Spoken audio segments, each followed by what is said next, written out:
Salut à tous et à tous et bienvenue dans cette nouvelle session de l'infodémie. Cette fois-ci, on change de concept carrément. On se passera des présentations longues et ennuyeuses et on ira maintenant en communauté voir le comportement et l'attitude de la population par rapport aux événements de santé, par rapport aux recommandations de l'OMS en matière de santé. Donc pour ça, et comme cette session, c'est le début de ce concept, on ira maintenant en communauté voir dans un espace aménagé de culture, c'est-à-dire un endroit où les agriculteurs ont l'habitude de cultiver.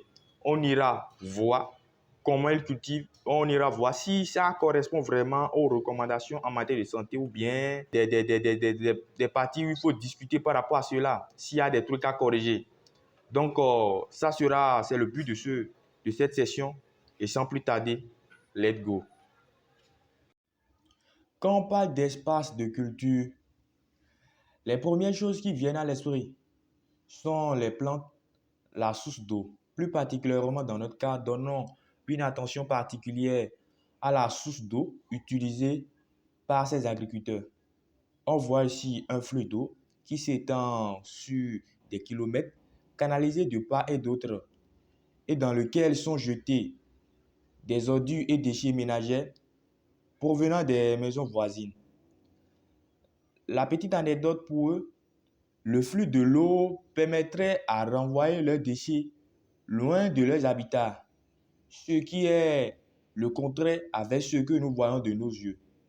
Ce qui se passe est que ces eaux sont utilisées par les paysans pour arroser leurs plants de carottes, de salades, de légumes et de tomates. À la saison des moissons, c'est la même population qui va se ruer pour acheter et consommer ces produits qui sont issus d'eau contaminée. Normal, l'agriculteur a trouvé l'eau accessible et gratuite et l'a utilisée.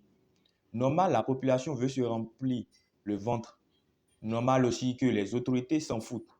Mais ce qui est sûr, ils récolteront leurs fruits, tels que le retard dans le développement des enfants, les épidémies de choléra.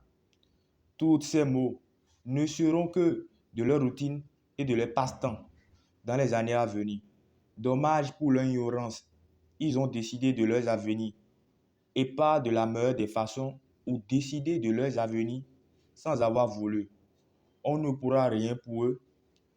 Comme c'est écrit dans la Bible, mon peuple meurt par faute de connaissance.